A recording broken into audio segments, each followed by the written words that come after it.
remote, if it's all digital, right? If I can control my unit, access everything, I never have to talk to anyone, especially with younger generations, with millennials and Gen Z. If they can do it on their phone, they're happier.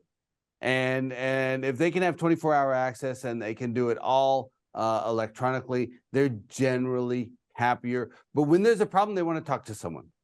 Right? So you have to have some level of customer support there with real people.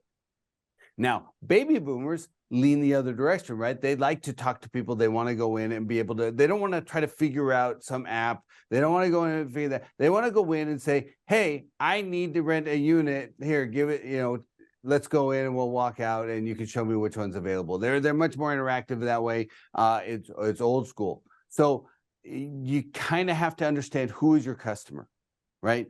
Every marketing strategy should be based on who is my customer, what are their wants and needs, and how do I solve those, right? What want or need can I support or service that I'm in a unique position to provide?